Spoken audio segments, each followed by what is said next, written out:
No,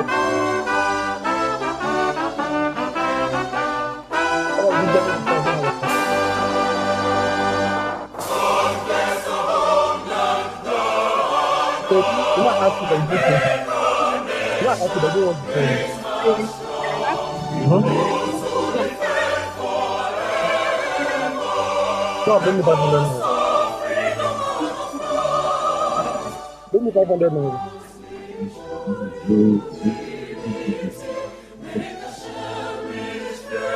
Yeah, it's about to be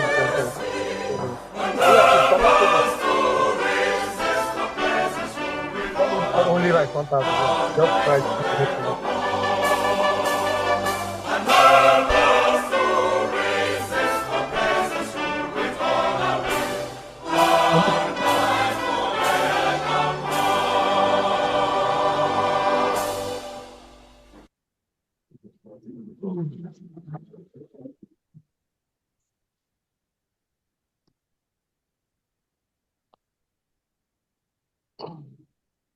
Okay. Good morning, everybody. Good morning. Good morning. My name is Dr. Grace Nanaba Dawson-Ahmoah. I would be your moderator for today's event. We are going to witness a very beautiful event, which is a partnership between African View Organization and UniMAC. And this partnership is historic. We have been given the event schedule already, so we are going to follow exactly that. And I'm sure we would be able to finish today's event on time, and we would have achieved whatever we want to achieve for today's occasion. So just a brief update on the objective of this partnership. It is to launch a partnership between African Views and UniMAC, as I've already said, and most importantly, to promote African values and encourage students and African to engage with critical issues in African development, which is very essential to academics. I find myself to be more research inclined to cultural linguistics. So I think this partnership, yes, would be of importance to me personally and UniMAC as a whole. Thank you once again, everyone, for being present here. So the next on our program is to take the welcome address, which will be delivered by Dr. Laurentia Ejapon. If she's here, could we give her our audience? Thank you. Thank you so much, Madam Moderator, and good morning, everyone. So I have been called upon to give the welcome address. So Director of the Institute of Journalism, Professor Christina Hammond, here representing the Vice Chancellor of the University of Media, Arts and Communication, UniMAC. Representative of African Views Organization, Dr. Wale Idris Adiba, and other distinguished leadership of African Views Organization present, members of faculty, staff, and students of UniMAC, esteemed invited guests, ladies and gentlemen. Good morning to all of you. It's a beautiful morning in Accra, in Ghana, and we are very happy to have you all here with us today. It is with great pleasure that I welcome all of you to the official launch of this unique partnership between the University of Media, Arts and Communication and the African Views Organization. As the Foundation Director for the Center of International Relations at UniMAC, performing this task is gratifying because it spearheads the strategic direction for UniMAC internationalization drive as envisaged by our Vice Chancellor, Professor Eric Opoku-Mensah. Internationalization offers important opportunities to optimize the quality of UniMAC's education, research, and service to our society. At the same time, UniMAC also wants to use this platform to promote its international visibility and competitiveness to make an impact on external policies in the field of media, arts, and communication. The center, therefore, aims to implement a model of embedded internationalization where this is closely connected to other university-wide policy, visions, and plans, and is integrated into the existing central and faculty structure of UniMAC. The bedrock of this plan is to build strategic partnerships with other internationally recognized universities, research institutions, and industry leaders globally. And that is why this partnership with African Views Organization is very important to the Center of International Relations. African Views Organization and UniMAC have many areas of common interest in media, journalism, and communication. And we have already signed an MOU in 2023 to actually spearhead our partnership. Our partnership will, among other things, establish and strengthen research and technical collaboration between our two institutions. It will also acquaint students, communicators, and faculty members to Pan-Africanism networks, personality skills, culture, tourism, entrepreneurship, and opportunity to learn more about what it means to be a Pan-Africanist. It will also empower our young people in UniMAC and Africa as a whole to challenge the existing world order and position young people in Africa courageously to fight ideologically in order to promote these Pan-African ideas. And this will ensure that we will remake the international order that will be more inclusive, humane, and mutually beneficial to people of African descent. And these are very important soft skills that are needed in an era when Africa is being called to take its rightful place in the world.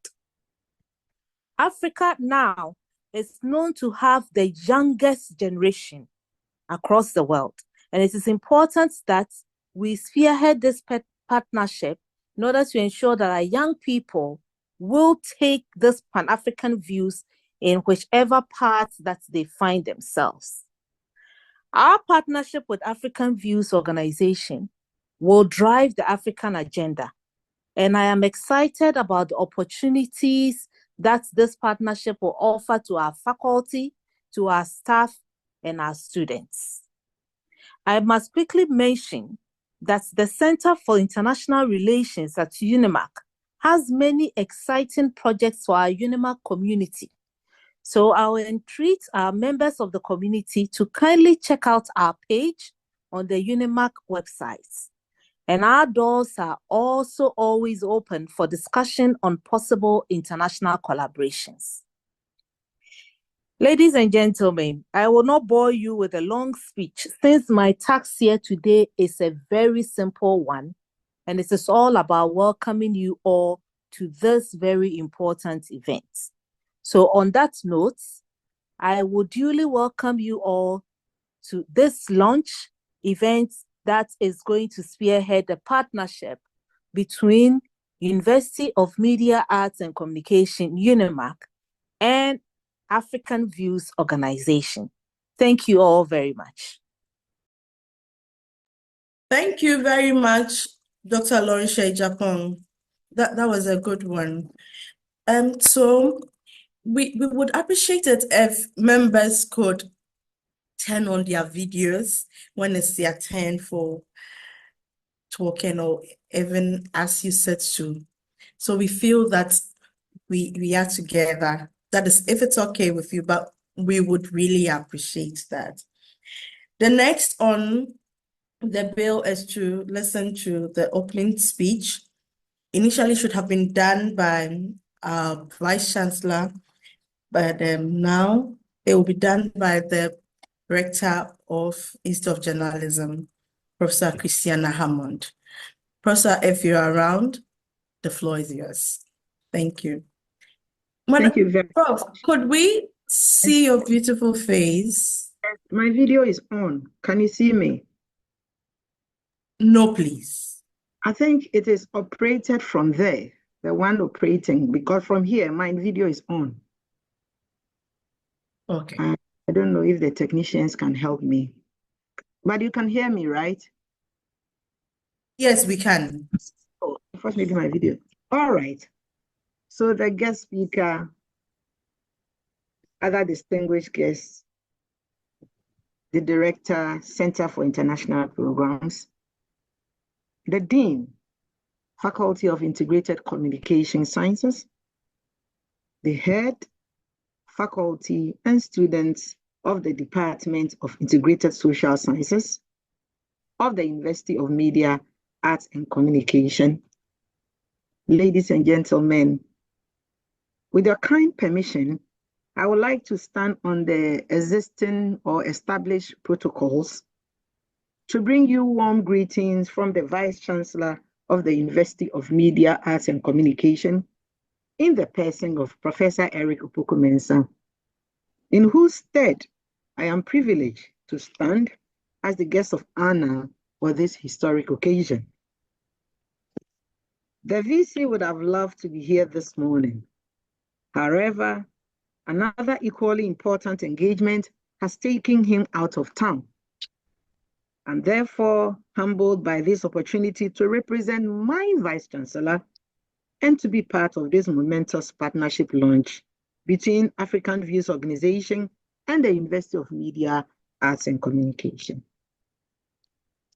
Ladies and gentlemen, kindly allow me to acknowledge the tireless efforts of the Director, Center for International Programs, the Dean, Head of Department, Faculty, and students of the Integrated Communication Science, as well as the local organization committee for ensuring that this partnership launch between African Views Organization and the University of Media, Arts and Communication has become a reality on the theme, The Africa We Deserve.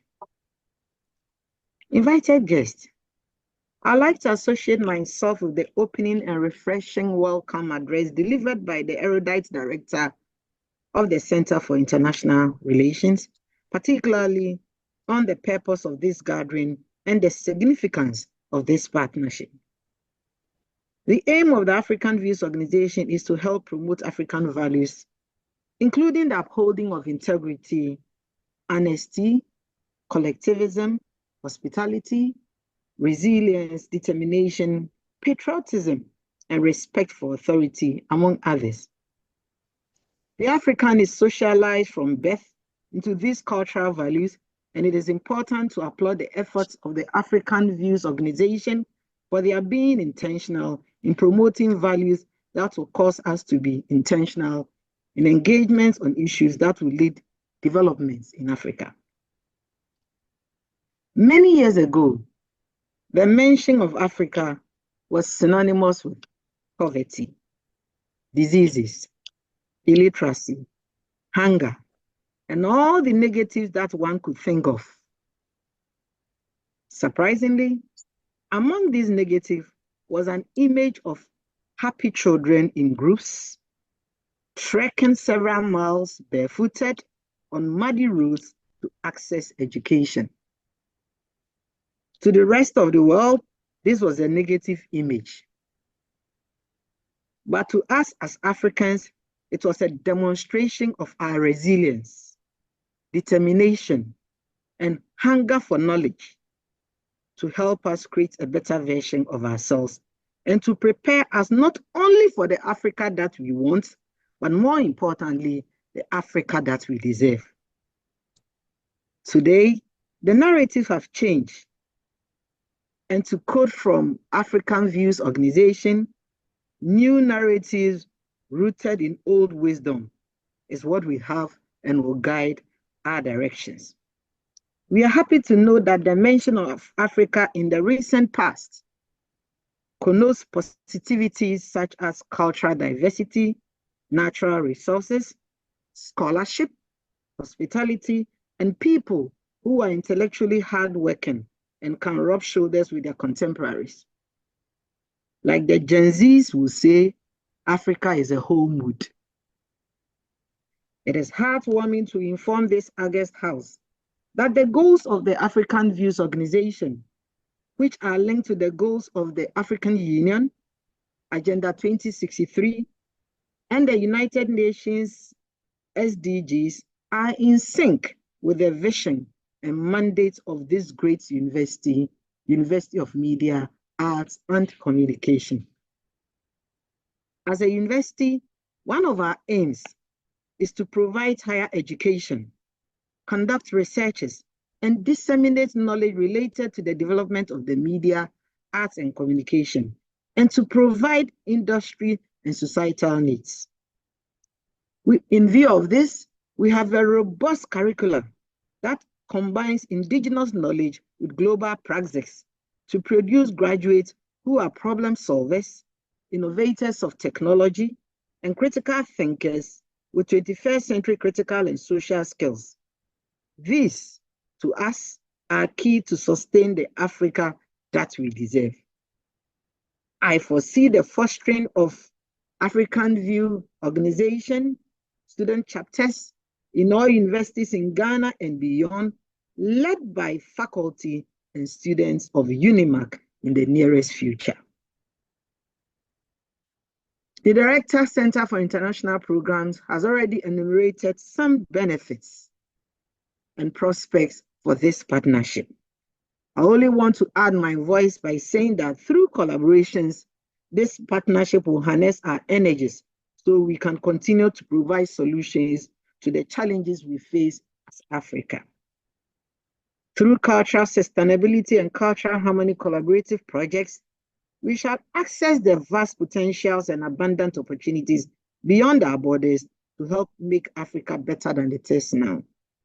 We'll be able to leverage opportunity for our students, faculty, and staff to network and hone their skills through internship opportunities, exchange programs, exchange of human resources, and scholarships. We'll be able to foster a mutual intercultural understanding of Africa and the diasporan communities by maximizing and leveraging our strength. On behalf of the Vice Chancellor and management of UniMAC, we welcome this progressive agenda and make a solemn declaration to support this partnership to consolidate the gains made by African Vision Organization. We also pledge to continue to provide African-centered education and promote our African values through our curricula. This partnership is a burning flame of consciousness for us to always uphold our values as Africans and to teach the next generation to do so.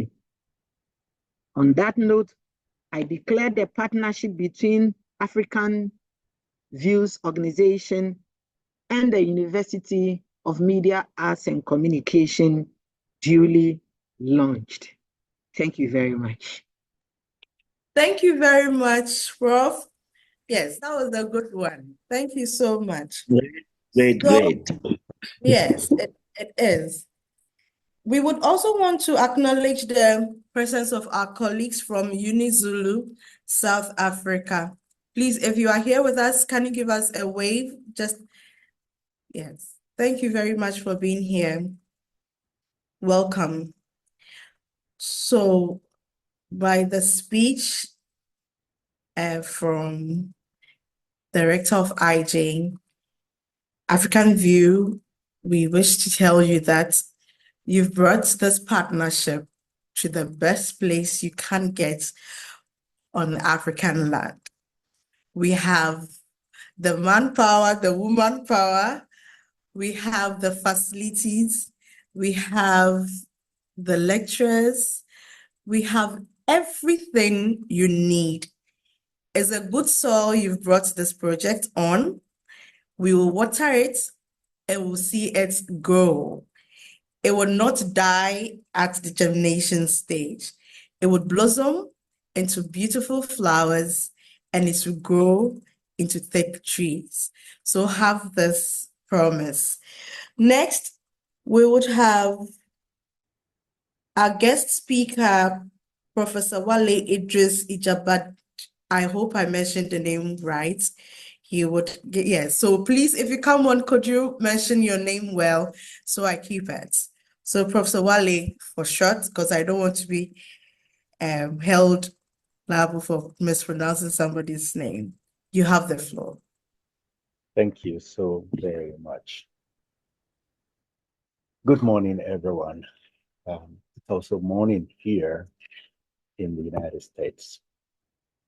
I greet you all, and I am overjoyed with this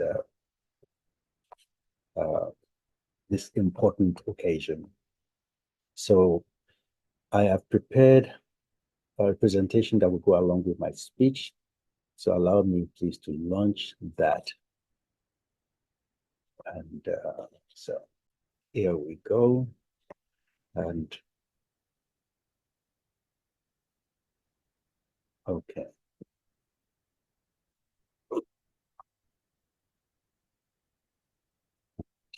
I hope everyone can see my screen. I want to start first by thanking everyone who is speaking today and those who have spoken so eloquently. I'm so moved by our goosebumps. And what an occasion, what an occasion. Allow me first to thank Nana Utuyate for having the temerity, the fortitude to say that why should African views have a seat only in America? He decided that we must bring African views and its program to Africa where it's most needed. So his decision and his courage has brought us this far. And I also want to thank with warm embrace my very dear friend and colleague, Dr. Collins Adu-Bemba Brobe. Dr. Brobe has been wonderful, courageous, visionary in ensuring that we go forward with this. We made a promise that we will get this done, and we worked for years now, day and night, to get to where we are today. I thank you very much for all that you've done. I also want to thank Lady Perpetua Opoku-Agyemang, who have again worked so hard to make sure that everything that we do is coordinated properly for getting us this far. I thank you all who have contributed significantly to getting us where we are today. So let's begin first by pronouncing my name correctly. I see that you've been pronouncing it with a Ghanaian accent, and I'm still learning the Ewe language. My name is Dr. Wale Idris Ajibade. I am professor of sociology at Essex College here in the United States. I am the executive director of African News Organization, as well as the founder of the organization. This organization was founded in Brazil. And I think it's really important to mention that. So you really have the important background for this journey that we embarked upon. When I went to Brazil on vacation, I realized that the strength of African people are so dissipated, yet that the beauty of our people, the treasure of our people, is not in the soil where we extract minerals. It's not in the mountains or in the rocks. It's in our hearts. It's in our hearts. The treasure in our heart is infinite and untold. And the distraction we go through is what is not allowing us to look in our hearts and find these treasures. So I made it a mission to make us look in our hearts and find this treasure. This is how African Views was formed 50 years ago. It has been rigorous work since then.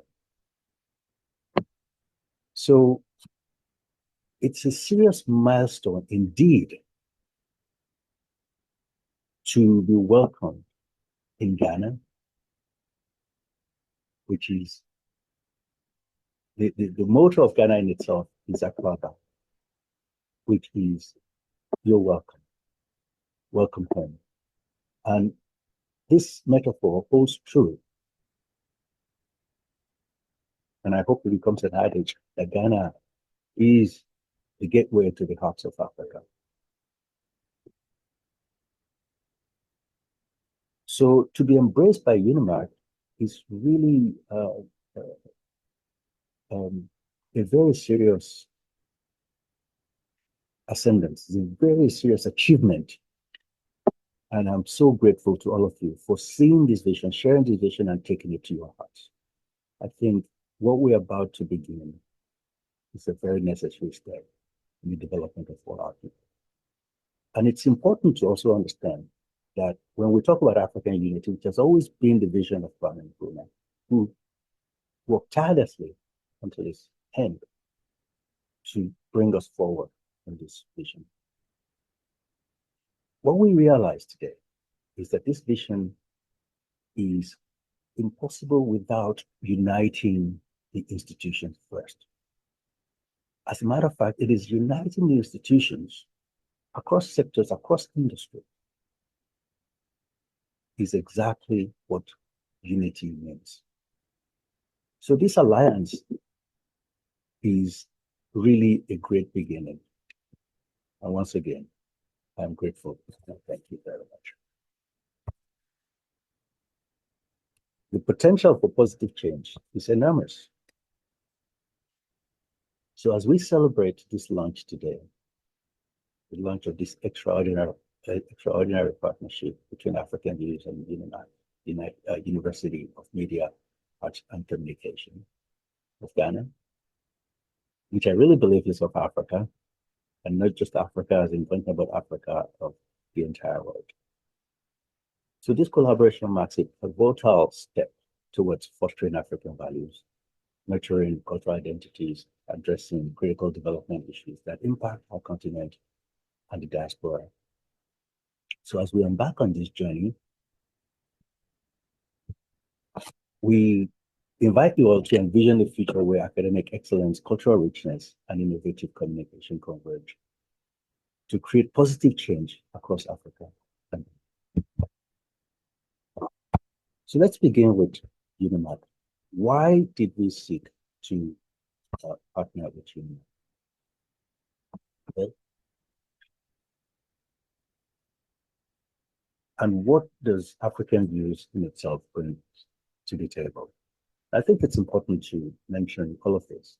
But before we get into it, since what we're talking about here is knowledge, and knowledge in itself, as you know, is what constitutes power.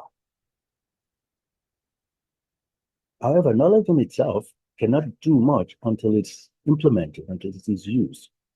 But what brings about knowledge? The seed of knowledge is information. Now, what exactly is information?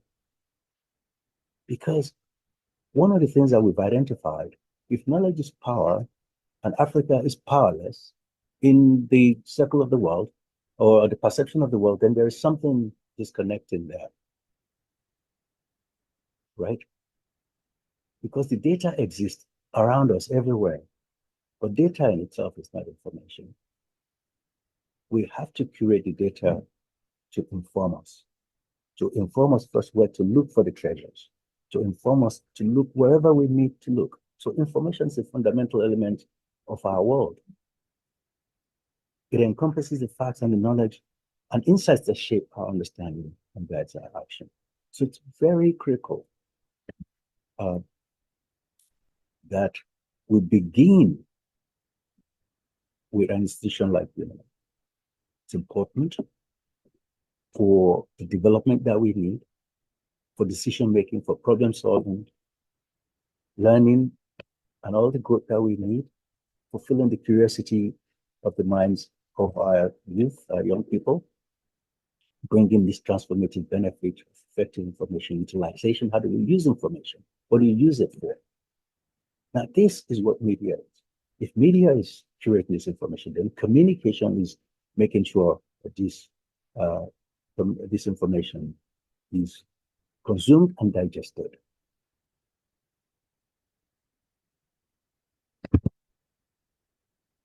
So when we look at the role of media institution, the dissemination of this information is incredibly important. Education that contributes to public understanding and public utilitarianism. We look at the purpose of providing news, documentaries, all kinds of educational programs, with that which informs us. So we can imagine the importance of making sure that young people, as well as adult, old adult, mature adults, and so on, everyone who can actually, the need to learn how to extract information, how to disseminate it, how to distribute it, how to communicate it, how to turn it into an art form. This is what UniMAC stands for.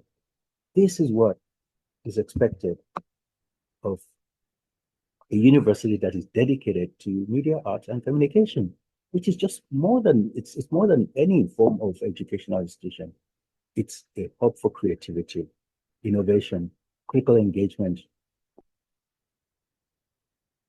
It plays a vital role in shaping the future of how we communicate, consume, and create, as I mentioned. So beyond teaching skills, the media, arts, and communication university strives to cultivate ethical, socially responsible individuals who can leverage their skills to contribute to a better future. And this is what UniMAC stands for. So for students, it is very important to develop necessary skills to manage information, for strategizing information. We're talking about digital literacy, especially in this age of AI, the communication skills. The opportunity is endless as it continues to afford us all these benefits of what we can do. This is a time where excuses is no longer in our favor as Africans of what can be said, what can be done, what we can do, how we inform ourselves, how we use the information that is available to us, how we show that we have understood this information and we have put it into use, how we show results of what this information has done for us. So this is the aspect of bridging the theory and practice. Cultivating critical thinking. This is exactly what this particular institution is about. Making sure that we are thorough, making sure that, again, we understand, and we live in an age where, yes, there's data, but very little information. As a matter of fact, people are creating data for disinformation these days. A lot of fake news, and this is pervasive to a very vulnerable society as the African society. These are the things, these are the challenges we have, and these are the challenges that we face.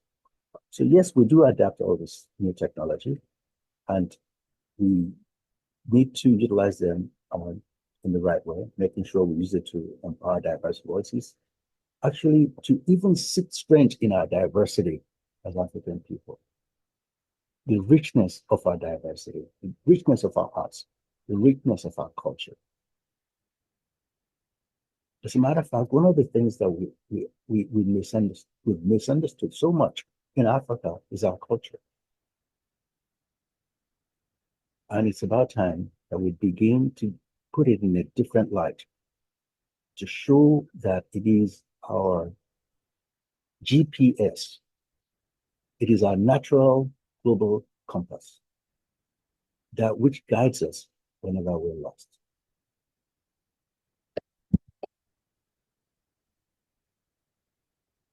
one of the importance of a media and communication at university is to ensure the ethical practice of the art, of the discipline itself, right, of this profession. And also to show the way forward on how people can thrive in this discipline, in this profession, because that's what we need to learn. Not only that, we'll even take it a step further for placements to give direct pathway for young people to be placed in careers that they choose, that they want. All of these opportunities are in front of us. And these are the potentials that UniMAC has. So our collaborative outcomes is very well in perspective. And so with all of this in mind, African Views sees all of this potential as well as the strength in UniMAC. And UniMAC too sees this opportunity and strength with African Views. Now, what African Views brings to the table is this passion that we all share.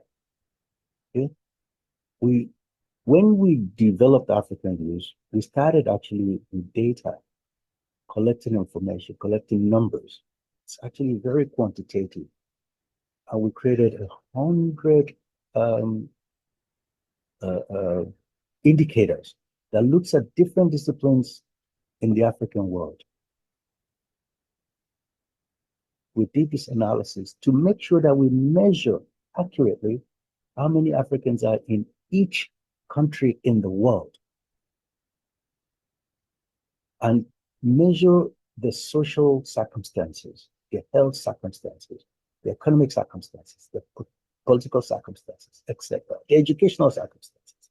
All of those things are well quantified, because when we have this quantitative analysis, we're able to measure the progress, whether it is, we're also able to measure the misery that people face, and we can see which direction things are going everywhere in the world. Now, this information is available to us because we have this universal view. We believe strongly that Africa is too great for small trips. And it's about time that we show the world what we can do. Now, most of our strengths are codified in oral, cultural epithets. But it's our duty to actually study all of these things carefully, make sure we systematize them, and make sure we document them properly. Just imagine the production of documents and information that we can bring to the world together. These are the things that African Views brings. Okay. Many of these views, which are expressed orally in myth, legends, proverbs, word saying, practices and rituals and dances, arts, symbols, even productions. Do you know also that our technical products are also cultural in nature? There's so much going on in Africa that we hardly talk about. The Makerere University students created the first robotic bomb diffuser. They also created an electronic vehicle, which they actually put into practice. But we don't market that in Africa. We don't market it because we don't know. And we don't know ourselves. Now, who's to tell our stories to ourselves, to introduce us to ourselves? These are the potential that we have on the table. And it is in this spirit that some of us have chosen to come together, just like we're doing here, and to endeavor to capture, with remarkably few exceptions, the evolution of ideas in the African world. without compromising the integrity of the existential dichotomy of the secular or the sacred or the physical or the spiritual or the practical and the hypothetical. So with African views, there's harmony, there's rational, there's logic, and there's a sense of the universe.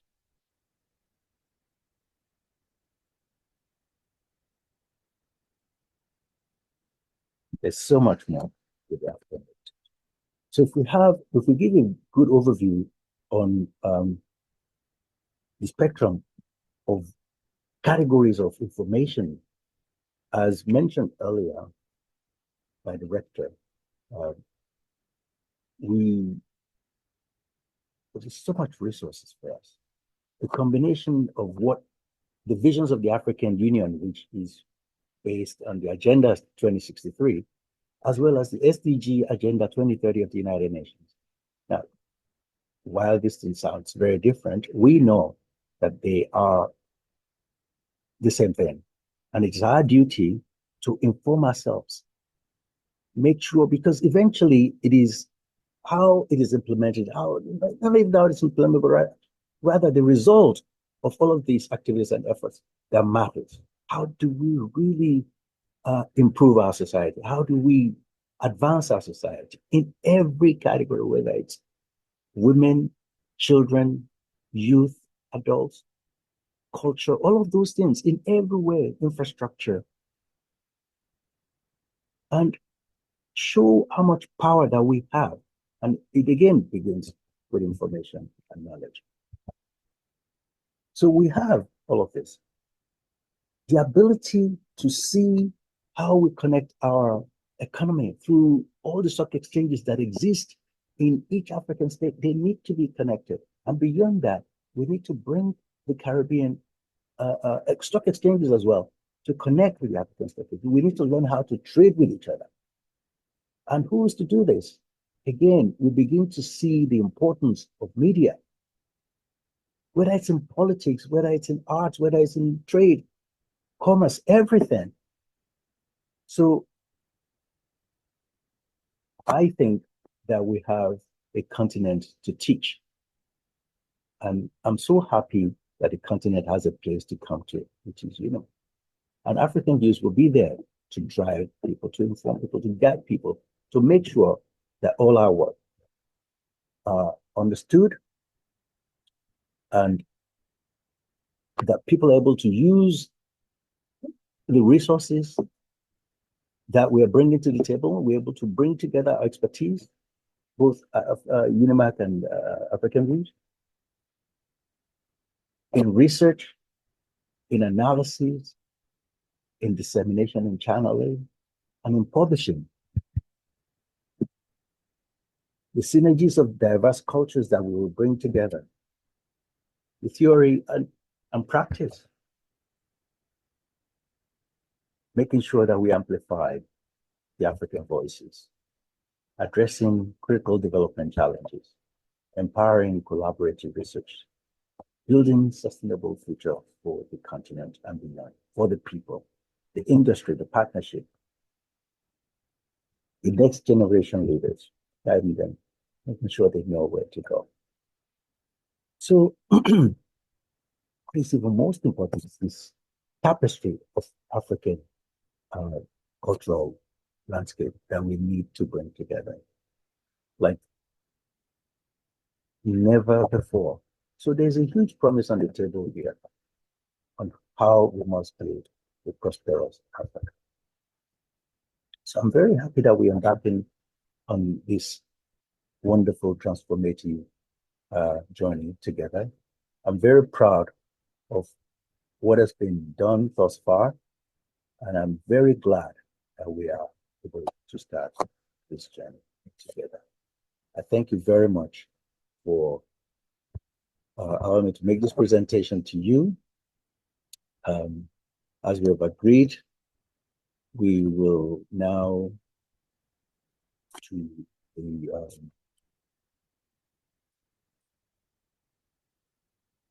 African Union anthem.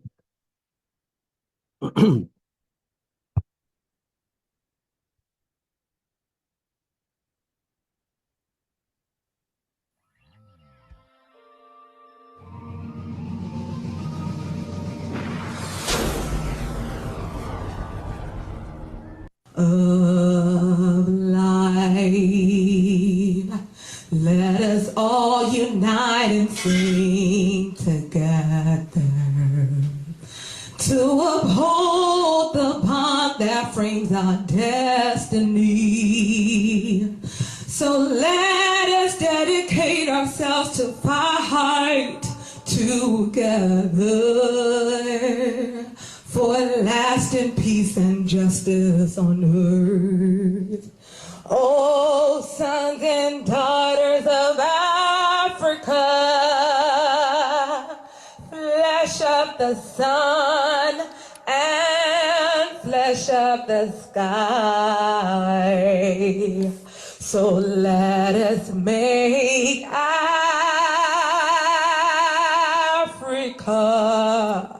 the tree of life.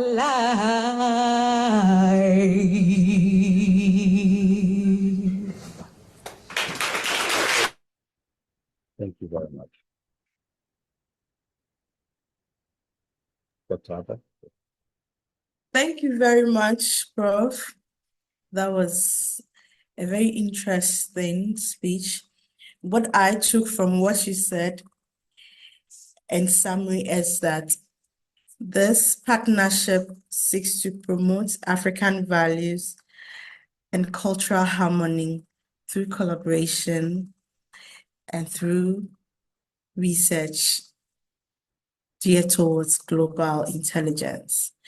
And I'm sure we'll be able to achieve this together as we promised.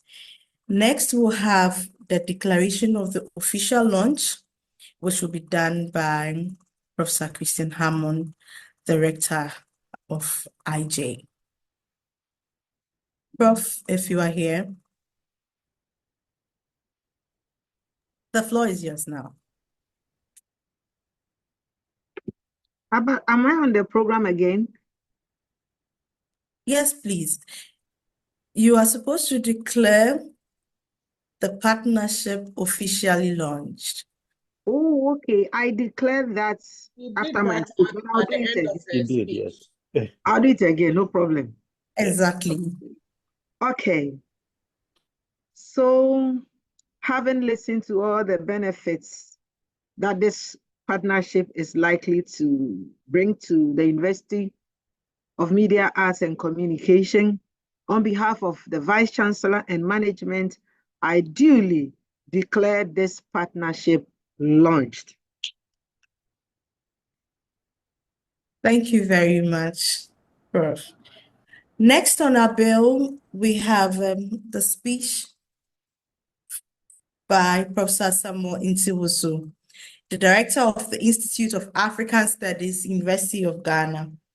He will share with us the University of Ghana's commitment to African-centered education. Professor Ntiwosu, if you are here, you have the floor. Okay, thank you very much for the opportunity to give an address. I thought I was supposed to talk about Africa in the global setting. I thought this was the topic given to me. So I don't know whether I'm to speak to that, which I've been asked to do, or I can equally also just summarize what you want me to do now. If we are talking about commitment, I think I will talk using the perspective from the Institute of African Studies, which is that following its establishment, one of the most important units in the university and a premier institute within the African continent, we were charged with the responsibility of committing ourselves to research, teaching, and advocacy using African-centered ways. And I will say that since the delivery of that powerful speech by Dr. Kwame Nkrumah, who actually established the institute, which is termed the African Genus, we have not departed from this kind of call and mandate. we put ourselves in a very strategic position to be able to do that. That is researching Africa within and outside of Africa. Why do we consider research outside of Africa important? We know that through no kind of fault of ours, we found our brothers and sisters distributed in different parts of the world as a result of the transatlantic slave trade. That has contributed to the establishment of a very vibrant diasporic community. Now, beyond the issue of the slave trade that contributed to the building or establishment of the diaspora, we know the unique contribution of colonialism also to the migration of Africans to other parts of the world. And of course, the economic conditions that Africa found itself from the 1960s following its decolonization process. Several Africans also left to join those who have already been there as a result of colonialism and the transatlantic slave trade. Hence, as an institute and a university, we can certainly not deviate or run away from researching the diaspora. Now, we also teach the diaspora because we feel that those who are left behind here also need to understand that we have an important constituency outside of the African continent. In terms of advocacy, we have also been able to do just that. So certainly, academics are also supposed to be advocates. And so once you conduct research, you should teach. But beyond teaching, you should also advocate. So we have key units within the university that are leading this kind of call to be able to ensure that there's equity at a social, political, and economic level. At least I can give an example of SAGENSA, which is the Center for Gender Studies and Advocacy, that has been fighting over the years to ensure gender equity in almost all institutions and establishments.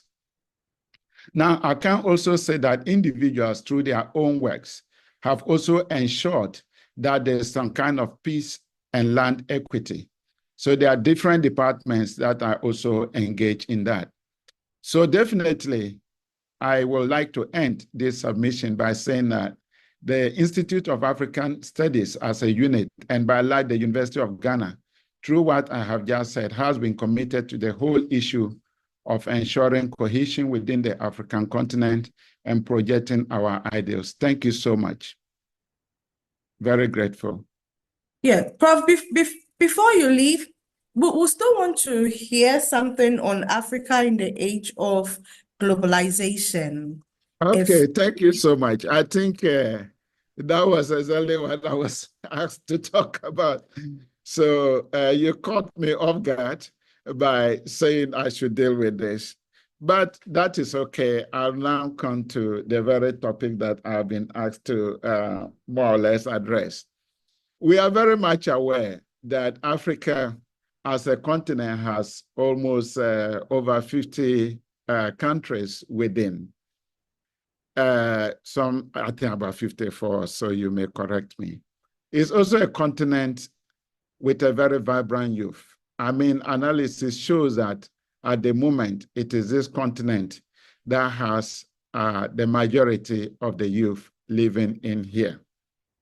Now, it's also a fact that a lot of Africans are distributed throughout the world, meaning that in discussing the issues of the global, we certainly cannot run away from Africa because Africa is very key, whether within its own continent as a result of its unique position as a continent with a lot of youth and a lot of minerals, and also as a continent that has contributed to the making of other countries through both voluntary and forced migration. But the question we ask ourselves is that, why is it that in spite of the contribution of Africa, in spite of its uniqueness, when it comes to global discourse, Africa is not taken seriously? This is something that we need to ponder and think about.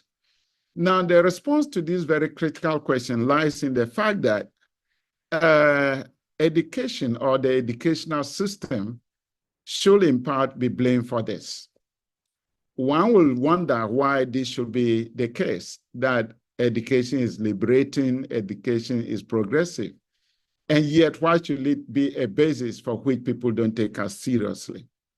Now, from the 1960s, as a result of the decolonization of the continent, we have academics, most or some of them based in the West, that set about to ensure that Africa was wrongly misrepresented.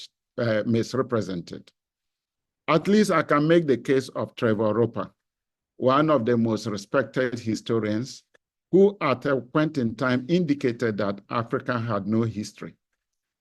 And he passed a statement following the fact that a student asked why African history is not being taught. And he said that, well, there's no history before the arrival of Europeans in Africa. And almost all that is known about that period is darkness, and darkness is no subject of history. So such a submission really set in motion people thinking about Africa as what? A dark continent. Number two, we also see that the media is very important, that we have a university dedicated to communication and media organizing this. And so my submission will be a basis for us to also see how we can modify our pedagogies in order to address this kind of shortfall in what we do as far as our praxis is concerned. So you see that the media, especially Western media, continue to provide disturbing narratives about the African continent. And that is what feeds into the global setting. A continent full of poverty, a continent with bad governance, a continent with conflicts. But as a continent with a lot of potential, we need, as I've indicated before, to recognize the contribution of Africa. I've talked about labor through slavery and the slave trade, and the modern day organized or unorganized migrant labor. We need to recognize the academic contribution and the inventions of Africans, whether within the African continent or outside of the African continent. We need to look at the extent to which we contribute to the global mineral wealth, some of which are very critical when it comes to the issue of communication. Because I'm told some of the communication gadgets actually could not function without some of the minerals from Africa. But in trying to more or less blame others, we also need to look within and let others take us very seriously. And what do we need? What do I mean by this? If Africa will be taken very seriously in the global setting, then it means that we need to break down mobility barriers. Now, the greatness of Africa in the pre-colonial period, the time of the Mansa Musas, the time of the Osei Tutus, it was because that greatness was tied to free flow of people.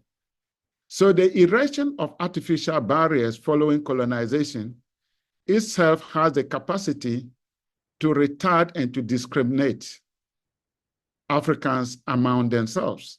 And I think this issue needs to be clearly addressed. I think the issue of trade among ourselves, how possible was it for Mansa Musa to be able to move about with his wealth? It was just because at that time, perhaps the tax regimes, for example, were not as rigid as today. So it means that for us to be able to generate wealth within the continent and also become wealthy for others to respect us, we need to modify our tax regimes in order to ensure the free flow of goods and services among us. That is one way by which we can generate wealth and for people to also take us seriously. And I think we need to move faster at a social and political integration. The establishment of sub-regional groupings such as ECOWAS and the global groupings such as the OAU, now AU, was not conceptualized just for the rhetoric of it. It's supposed to be put in practice. Unfortunately, we are not realizing that. So for us also to remain a very important and vibrant force in the global setting, we need this kind of social and political integration. At the social level, the whole concept of Ubuntu, which is very much known in East Africa, also exists in several parts of Africa. The whole issue of unity and brotherliness or sisterliness is very much among all Africans. So we need to harness this in order for us to stay together and to stay knit together. I think there's an aspect that I really want to touch on, which many of us have not been looking at, the issue of taking our record keeping seriously. It is sad that institutions, ministries, organizations, agencies, we continue to generate information, but we don't store the information very well. So what we need to have in mind is that 20, 30 years to come, if somebody would like to document the achievements of Africa, even using individual countries, how will they be able to do that? It is sad to say that the Western system that we even continue to condemn is that which has left documentation for us to be able to write ourselves. We really are not taking the storage of our information very seriously. And I fear that in the future, we may not have people to be able to talk about our contribution to the world. Now to my final submission, which is also not different from recommendation, is that we continue to play ourselves into the hands of external forces or factors. It is due time that Africa begins to wean itself off some of the external forces and influences. Because if we are not able to do that, it might be very difficult for us even to be taken more seriously. There's a need for a kind of cultural cohesion, as I have said. We can borrow. Borrowing is very good. I'm not talking about borrowing money, but borrowing cultures from other parts of the world. But if we borrow, we shouldn't abandon ours. We should integrate that.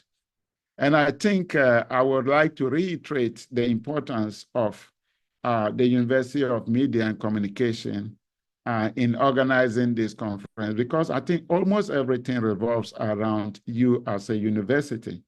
On the basis of this, I would like us to also reconsider our traditional methods of writing and our traditional methods of communication. This is very important. So for example, if we take Adinkra symbols, these are not just symbols, they are communicative mediums. I think I would like to call on us to go back to this and see how we can enhance us as a way of facilitating our traditional modes of understanding of how we communicate. I think that we have the metric script, we have the guest script, we have in CBD, among others. If we are not able to develop our own writing system, our own communication system, how are we able to convince the world that we are also very important? I think I would like to end here and thank you for the opportunity given me to be able to address us. Thank you so much. Thank you very much, Prof. That was very insightful. So the little I took from Prof's submission was that for Africa to remain important and a vibrant force in the global setting, we need a faster social and political integration. Then he made a research call, that is, we should find a new way of writing our research, that's the traditional method. And the most important thing I took from his submission is record keeping practice, that we need to document our findings. And I also think it wouldn't be enough for us to document and put them on the shelf. We would have to project them globally. And that is the essence of this partnership. So we wouldn't do a research in Ghana and put them in our libraries, but would blast them globally out there. I can see a hand up. Dr. Aktando, you have the floor. Thank you, Nanaba. Prof, this is one of the most motivating, inspiring speeches I've heard for 2024. Very powerful. Thank you, Prof. Thank you very much. And you just said some of the things that have been burning through my heart since I was a teenager. And in my own small way as a journalist, I was trained by the Ghana Institute of Journalism then, now UniMAC.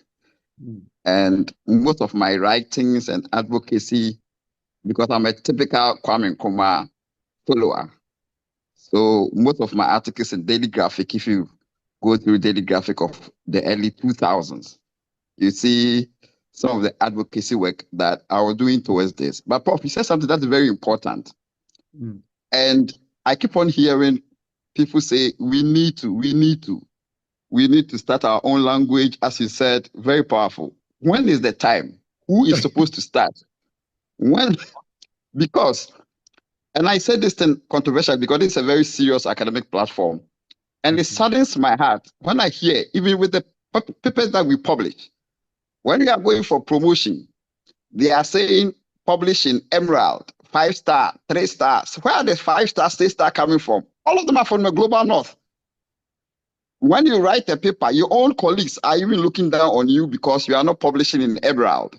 You are not publishing in Sage. Why? For how long should you continue to be enslaved? Who is telling us that if you don't publish in Emerald, you are not a good scholar? Who is forcing us to say that if you don't publish in Palgrave, Macmillan, you are not a good scholar? But it is our own, with all due respect, senior colleagues in the system who sit down and assess our papers and fail them because you are not publishing in Emerald. And when they are listing the journals that you need to publish in to be considered as a professor, or go and see very, very little or no African journals in there. Emerald, whatever. And when they are even reviewing, you see their biases when you are writing from Africa.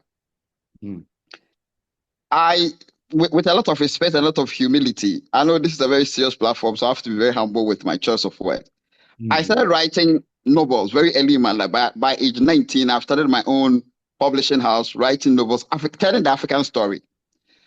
And when you travel to some of these writing conferences, you see our own Africans are looking down on our African writing. They'll pick an Aktando. Who is an Aktando? At the time, I had not done a PhD. Now I'm getting some leverage because I have some small doctor in front of my name.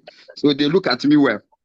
But during those times, I struggle because when I go to, for example, I've attended some writing workshops in Nigeria, in Kenya, Chinua Achebe, Soyinka. And these are the same people who look down on us, those of us who were young and writing. They criticize your style of writing. They criticize your English. And I say, English is not my first language. It's somebody. I am writing Ghanaian language. So, Prof, I'm a bit passionate and I loved some of your call. But my question is, I started in my very little way, ignorant, youthful, exuberant way, as far back as 2020. We are in 2000. We are in 2025. And even within our universities, this is the standard. Published in Emerald. Your book your book is not published by Emerald. So when my publisher, Bazooka, publish it and I turn it for promotion, they will say they don't know Bazooka Publications. It is not globally whatever. Prof, thank you very much. But these are my burning questions. And excuse me if I was so passionate in advancing my argument. Thank you very much, Dr. Aktando. Yes, we've taken notes of these ones. Prof, would you want to respond or we move on? Prof, you are muted. Your mic is up. I wouldn't run away from it. I would like to respond. And Dr. Mike, thank you for this intervention. To be very honest with you, I will not like to privilege some kind of publications over others. And I've always made the argument that even if you publish a paper today and it has not gotten the metrics or the visibility, that doesn't mean that it will not gain visibility in the future. when Marx and the rest, Foucault and the rest were writing, they were not writing in order for us to take it to this level at this time. They just wrote something, but now look at what we are doing with it. In fact, in my own training of PhD students and master students, they don't like my style of supervision, but I tell them that is the best. Once we are done with the proposal, I say, go to the field and come and tell me exactly what you got from the field before we infuse it with the literature. I know this is very controversial. Many will say the literature should guide the writing. I said, but if the literature will guide the writing, then you are limiting that person's freedom of expression. So in most cases, when they are done expressing themselves, I then say, okay, now we will look at the literature and see how we can match that. And it's true, when it comes to the issue of promotion, you are perfectly right. We need to look at it. I know you want me to provide answers for the present, and which is that at the moment, we are people that also during promotions make that case that, look, you need, once that person has a very good mix, you should consider the person.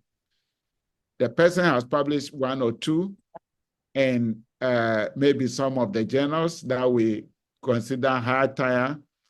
Another looks at the extent to which you have infused those that they call the middle, and then whatever they consider as lower. It's sad that we should have that kind of categorization.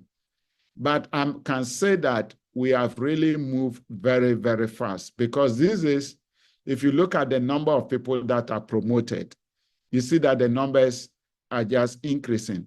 I like the other question, which says when. The when should be now. Sorry if I keep saying we should.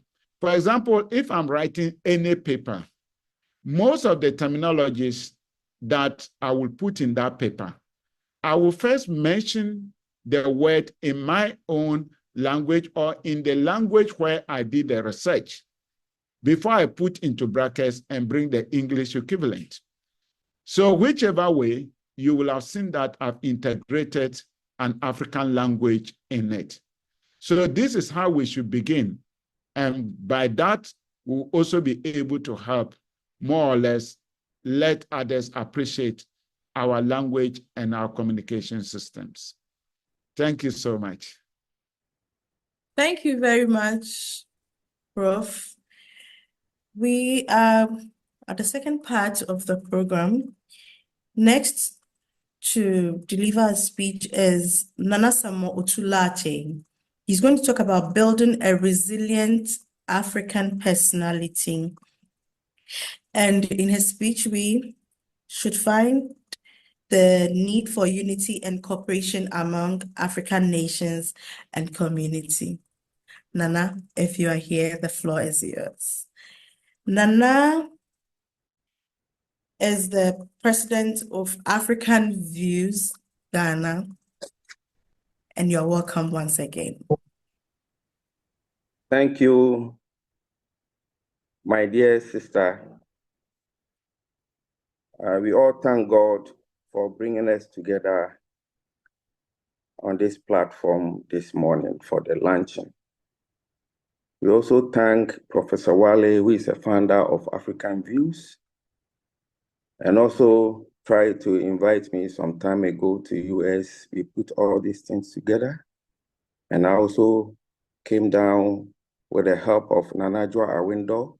We registered African Views about 4 years ago and launched it. And today, we are also doing a collaboration with UniMAC, which I'm happy. I thank the Vice Chancellor and Dr.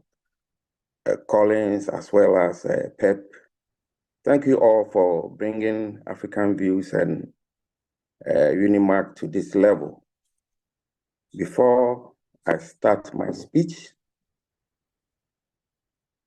I will say, Nananum, distinguished ladies and gentlemen, and my total virtue audience, I count it singular honor as president of African Views to inform my distinguished virtual audience of how African values can help us to be able to build a resilient African personality.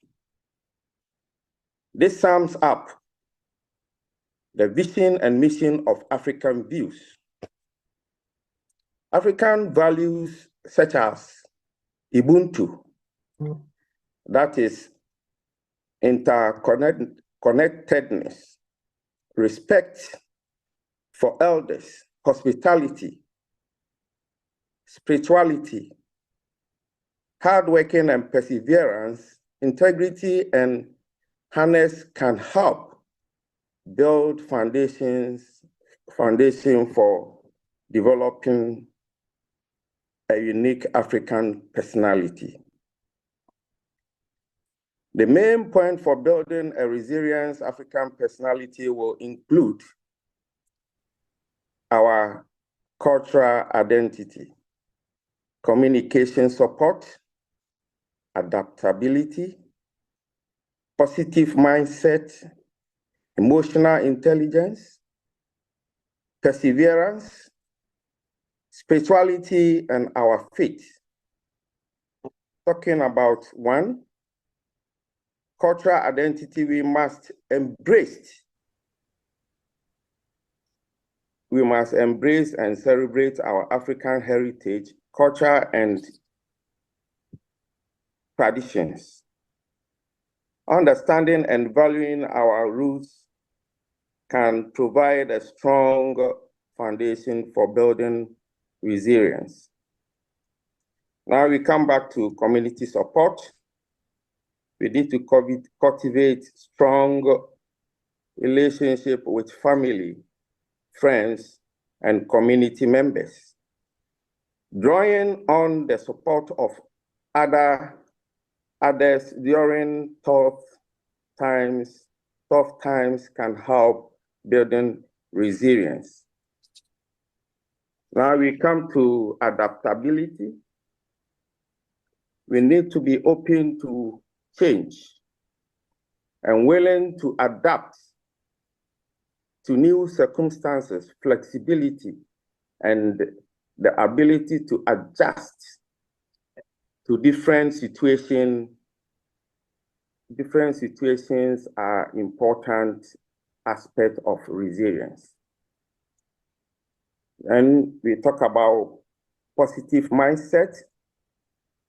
We cultivate a positive outlook of life and maintain a hopeful attitude. Even in the face of adversity, optimism can help you bounce back from setback and challenges. Number 5, emotional intelligence. We need to develop self-awareness, self-management, empathy, and social skills. Understanding and managing your emotions effectively can help you cope with stress and building resilience. Number 6, perseverance. Cultivate a strong work ethics and a willingness to persist in the face of obstacles. Perseverance and determination are key components of resilience. 7, let's talk about spiritual and faith, our spirituality and faith. Now we need to draw strength from our spiritual belief and faith practice. Connecting with your spirituality can provide comfort and guidance during difficult times. Distinguished ladies and gentlemen, by incorporating these key points into our life, we can cultivate a resilient African personality that enable us to face the challenges that confront us with strong courage and influencing determinations. Thank you, and God bless you. God bless the whole Africa. Thank you. Thank you very much, Nana Otulate. Yes, he's admonishing us to have empathy, understanding, managing our emotions for a perfect academic space. Next, we would have a very short remark from Dr. Collins Edubempa-Brobey, the head of Department for Integrated Social Sciences and one of the brains behind the launch. Dr. Brobey, if you are here, the floor is yours. Yeah, thank you, Danaba, for the opportunity. Permission to stand on the already existing or established protocols.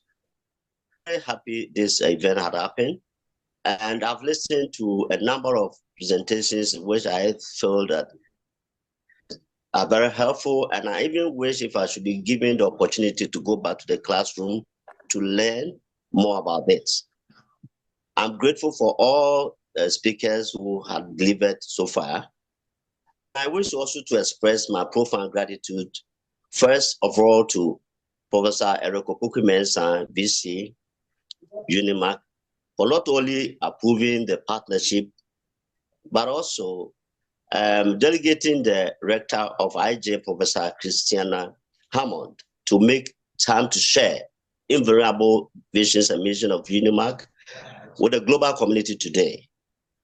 Also, I wish to thank you, Dr. Wale, the Professor of Sociology, the CEO of African Views Organization, and Nana Otulate, President of African View Ghana, for not only signing this MOU, but also presenting some laptops and accessories to prove African View's commitment to this partnership. I'm grateful to all dignitaries here present to grace this eventful occasion, particularly Professor Samuel Ntewusu, Director, IAS, who is a guest speaker. I have just about 4 tasks that I want to share with you, and these are, call them the 4 key issues. The department that is actually connecting the African View and hosting this lunch, and then which is the Department of Integrated Social Sciences, and I also have to consider this interdisciplinary approach and research opportunities, and then community impact. Now, let me begin with what is this? This is the Department of Integrated Social Sciences, as already mentioned, and it's a unique department, Faculty of Integrated Communication Sciences, which is the largest faculty of the Institute of Journalism and, of course, the entire University of Media Arts and Communication, UniMAC. Now, this usually uses interdisciplinary approach to demonstrate the importance of social sciences in addressing Africans' issues. As already indicated, the department is an interdisciplinary focus, serving not only as the springboard upon which all other courses relative to the provision of foundational knowledge to the entire university's students are launched, but also housing and offering most of the general university required courses, which are called GURC. The department is therefore the hub around which all the social sciences courses evolve, and also a conduit for transmitting integrated social sciences knowledge to the entire student population. To mention a few courses, the department offers, in terms of research, a quantitative method for data analysis in the form of basic statistics, a qualitative approach in the form of logic and critical thinking for in-depth analysis, social anthropology, communicating African cultural heritage, politics and development, and globalization development. Of course, this has also been celebrating what we refer to as Ghana Month, which is usually celebrated in March, and it is an initiation made by a unit under this, which is the social anthropology unit. And I want to use this opportunity to inform the global community to actually add this to your timetable or timeline, that in every month of March, the department celebrates what they call month. And this is highlight the rich the country. Indeed, currently developing masters and MPhil programs in international relations and global studies, hoping to even include PhD. These programs and others already mentioned are indeed in sync with African Views, Vision, and Mission. Hence, this partnership did not happen in any department other than this. Besides, partnership with African Views being launched today, the department is currently pursuing collaborations with University of Zululand, that is in Zulu, in South Africa, of course, that we've registered them, and also the University of Dar es Salaam, which is also Tanzania, and I hope also they are also online with us. And these collaborations are on diverse program exchanges focusing on issues relative to African cultural heritage, identity, and African narratives, and of course, social change.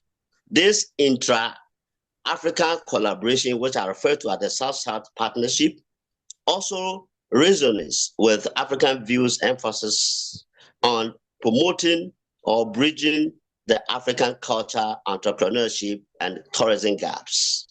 This does not only augment UniMAC's internationalization drive, as earlier speakers alluded to, but also bridge the gaps in Africans' borders, making Africa more relevant to the Africans and, of course, Africans in diaspora. Now, in terms of research opportunities, this outlines and, of course, provides potential areas for students and faculty research. For instance, the theme and UDAPS, building the African we deserve, is in order because the two organizations do not only possess the requisite intellectual and material logistics to confront Africa's challenges, but also are poised to use action research, joint seminars, conferences, and of course, workshops in Africa and other parts of the world to address African needs and to succeed in building the Africa we deserve. African Views is already ahead of time by establishing networks with United Nations in New York, China, of course, here to launch a very famous magazine in January 2025 for championing the cause. What about the community impact and how that this ensure academic work is a real world solution for Africa? This partnership of AV UniMAC intends to make a significant impact on the socio-cultural and academic life of students and faculty members in the entire UniMAC academic front. African Views joint seminars, collaborative conferences, and of course, field studies will create opportunities in the area of global exposure. All institutions collaborating with UniMAC will automatically benefit from participating in international and, of course, local seminars, workshops, conferences, and symposium, among others. While students are encouraged to engage in collaborative research globally, faculty will take advantage of conferences facilitated by or in conjunction with African Views to present scientific papers for publication in reputable journals. There are therefore untapped diaspora students in Suriname, for instance, Trinidad and Tobago, which African Views intends to facilitate international students' enrollment at UniMAC, boost the internationalization drive of UniMAC. To conclude, the partnership will therefore draw students from UniMAC to form African View fan clubs, and of course, earlier speakers alluded to that, and also to promote the ideals of both the organization and to ensure a sustained partnership. Thank you very much. I wish to also add up that this partnership should be sustained. So long live African UniMAC partnership, long live Ghana. Thank you very much, Dr. Brobe. Yes, indeed, this partnership is going to last. So we are getting closer to the end. We'll take our plenary speeches. The first would be by Nana Adjoa-Awendo. She is a leading member of African Views Ghana. Nana, greetings from UniMAC. Oh.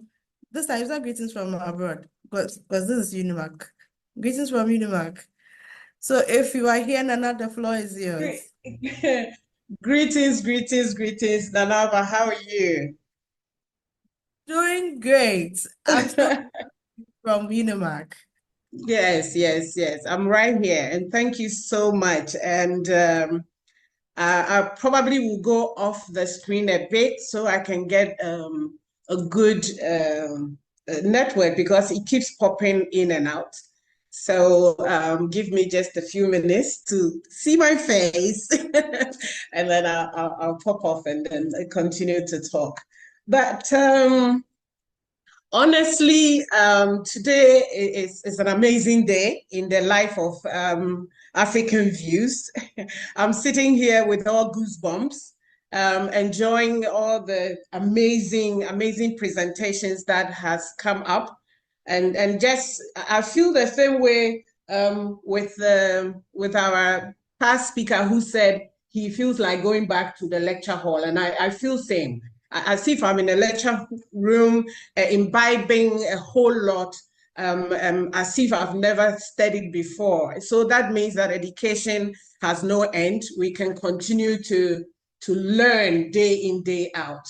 I'd like to also ask permission to respect all existing protocols duly observed. I'd like to thank Dr. Wale, our finder, for the tireless, ever working 24/7, tirelessly working founder, Dr. Wale. Thank you so much for bringing this to us.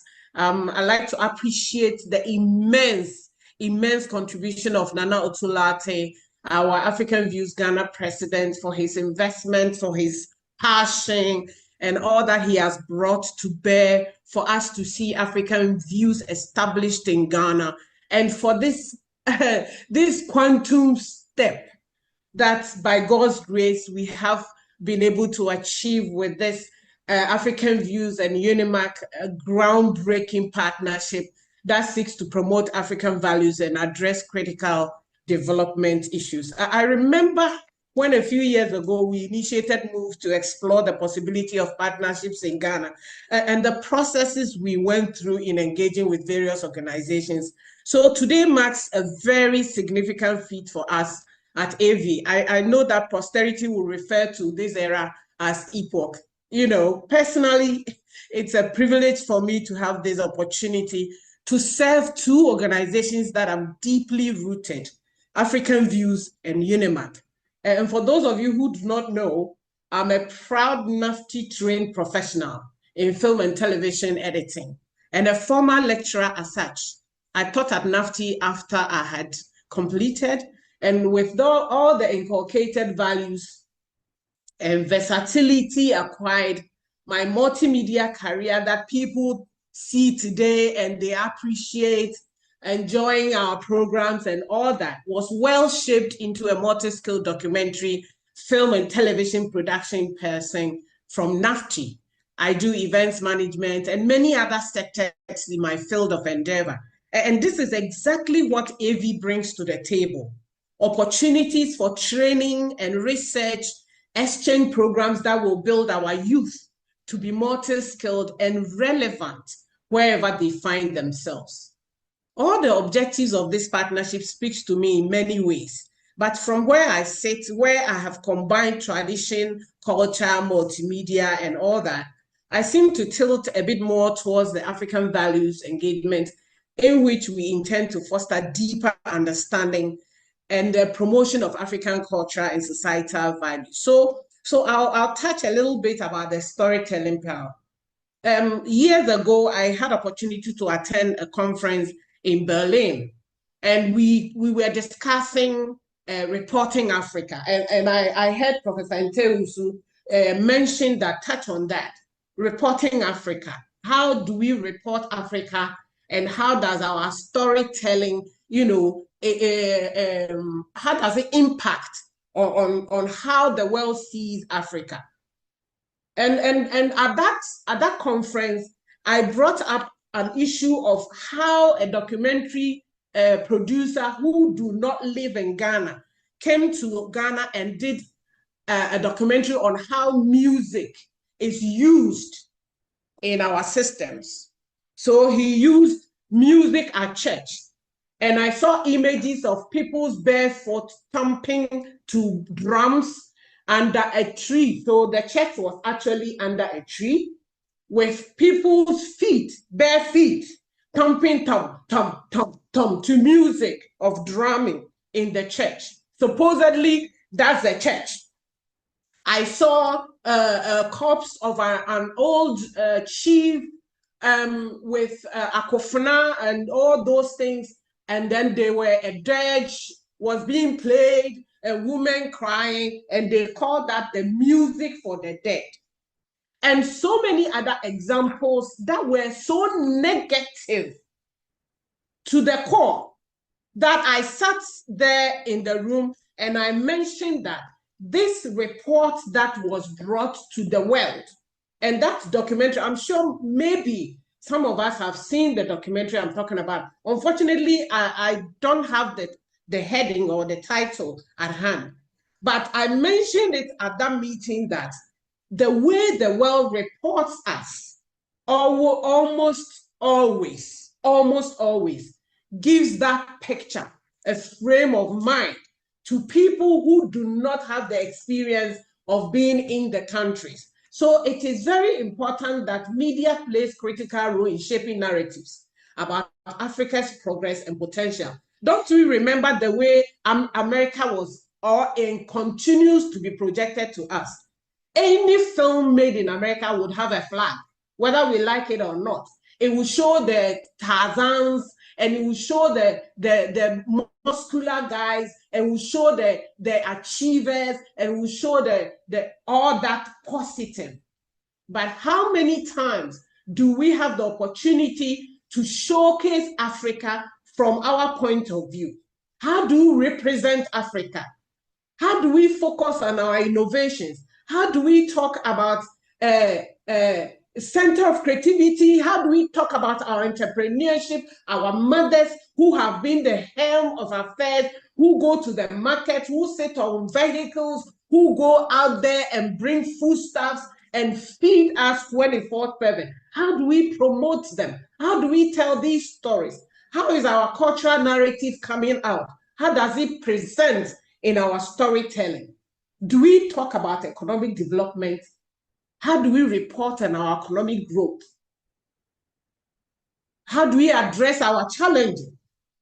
Our social media and citizen journalism, how do we bring all this to bear?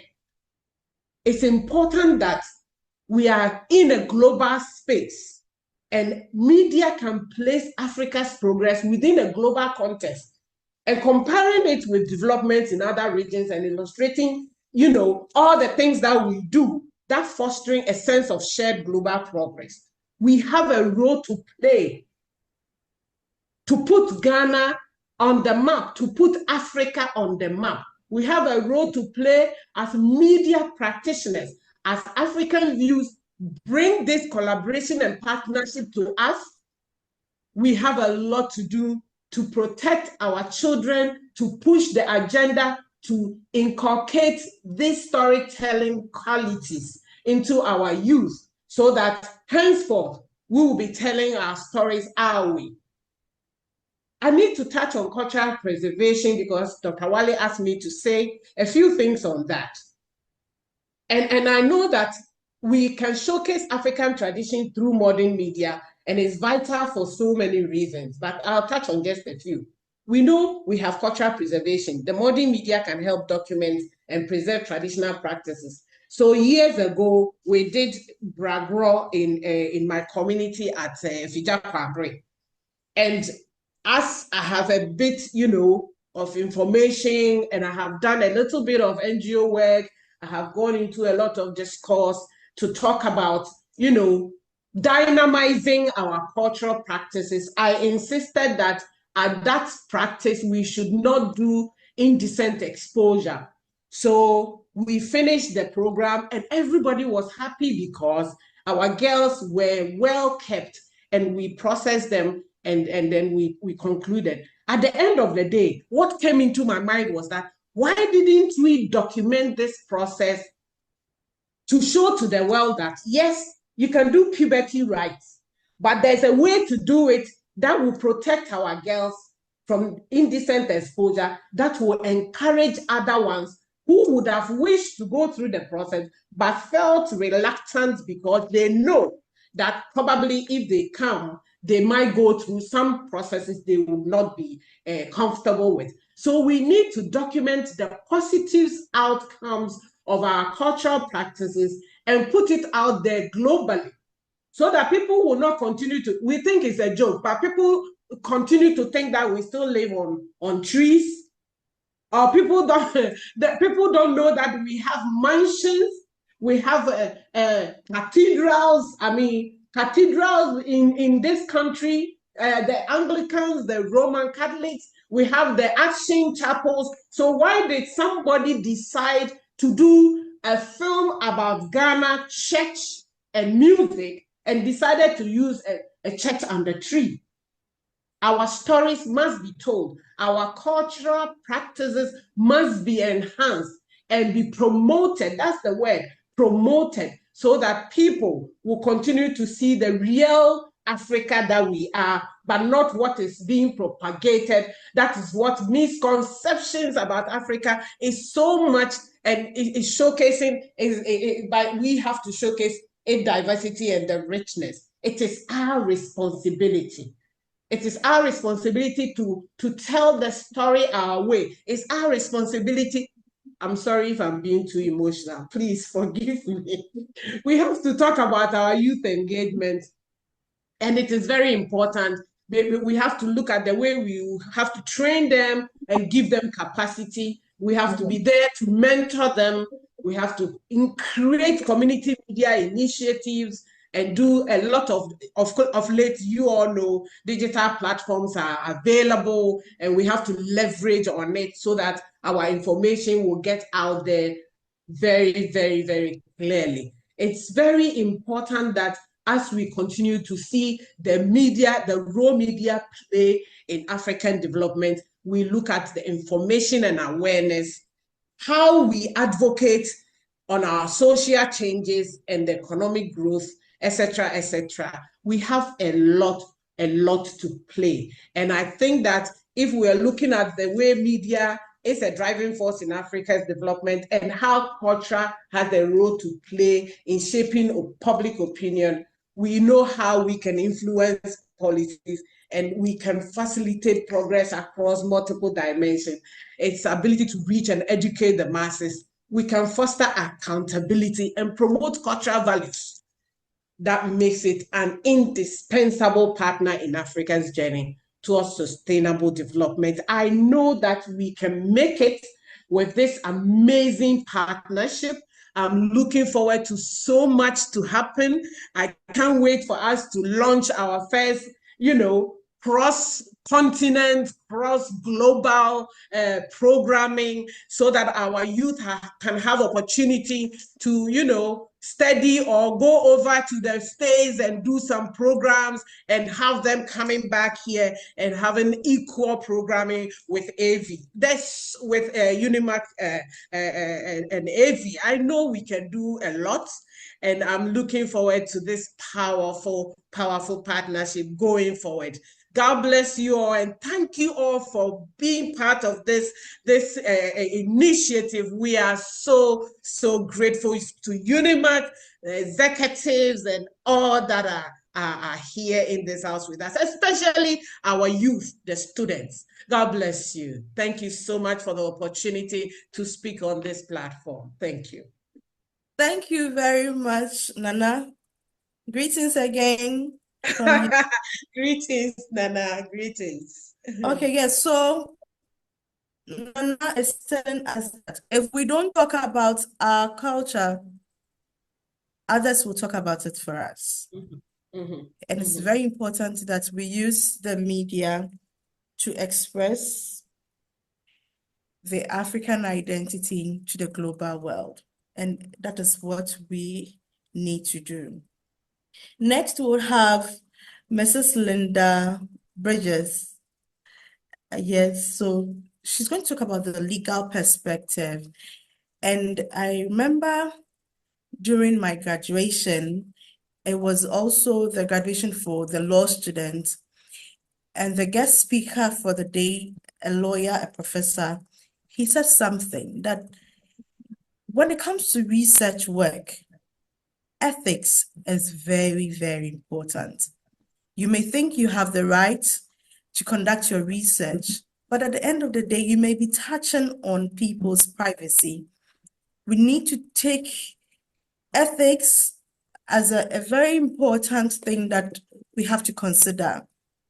It doesn't matter even if you are doing purely qualitative work, you still need to pay attention, because most of us do a lot of ethnographic studies, the ethic and the emic perspective. If you do not have the legal knowledge about it, you may end up doing a beautiful work, but at the end, you might be at fault. Please, let's listen to Madam Linda. Madam Linda, if you are here, the floor is yours. Good morning, everyone. Can you hear me? I hope Yes, so. we can. Yes, we can. My name is Linda Bridgers, and I greet you from Staten Island, New York. It is my honor to be here, and I'm very humbled to be part of this very esteemed body of individuals working together to bring unity to our people. I want to let you know that while we are far apart in terms of distance from each other, many of us still feel connected to the continent. I've never been yet to the continent. I'm really hoping one day I will get there, but we are still connected because we still carry the values. We still have some of the culture. We haven't forgotten it all. We haven't lost it all. And what we're looking forward to doing is creating more and more efforts to reunite us all and to build us as a people. I am an attorney, and I've worked for years with privacy work, but before becoming an attorney, I was a social worker, and I still identify myself as a social worker. And I'm a person who is always, in everything that I've done throughout my life, actually, when I look back, very much connected to advocating for others. At some point, I learned that I have to also advocate for myself. I have to advocate for the things important to me as an individual, for my family, and for all people of African descent. So I was surprised, but also very honored when Dr. Wale introduced me to the work that he's doing. And I was honored to take the position of Executive Director of African Views magazine. Some of you may have heard of African Views magazine. Dr. Wale might have introduced it in different settings. It's a magazine that's going to be, we hope, launched early next year. That's going to bring to the world the different perspectives on different social, health, economic, all things pertaining to our lives, the different perspectives of African people throughout the diaspora. So I'm really honored to be part of this work and to be collaborating with many people, both here in this country as well as on the continent and throughout the world on this endeavor. I'm very honored to be part of this esteemed group, and I'm really looking forward to continuing our collaboration, continuing to learn about who I am through you, and to let you know who you are through me as well. Thank you all. Thank you, Dr. Wale, again, much thanks and appreciation for helping us to get to this point. I look forward to continuing to talk with you and work together with you on these projects and for our liberation. Thank you very much. Thank you very much. Please, could Mike's Colin Sapong Intikwachi. Please, could you mute your mic? Thank you. Next, we'll hear a speech from Dr. Bonko. He's a psychoanalyst and entrepreneur, and he'll bring to us unique insights on African mental health and business. Doc Bongo, if you are here, you are welcome to Ghana. Greetings from UniMAC. Good morning, everyone. My heart is beating so fast right now because y'all really have me excited about being a part of this August group. And I love all the critical thinking that I'm hearing. Mental illness is a major, major part of a social foundation. And without good mental health, and that includes the spirit, the spiritual beliefs, a person is doomed not to make the right decisions as far as establishing themselves. It is an honor to be a part of Africa coming into its own. And the nice thing about this is the fact that over here, I call myself American African, and in America, where we have a major problem is being in control of our own media. We have no media here for us. They block out information from Africa, and I'm sure that they block out information from America to Africa about the American African over here. We are not just sitting around twiddling our thumbs listening to these people, okay? We're in a serious struggle to establish our own. And part of establishing our own is to make sure that Africa is recognized at the level that it's supposed to be recognized as a world leader. Africa is a world leader and always has been a world leader. But without control of the media to tell your story instead of someone else interpreting who you are, Africa is at a great loss.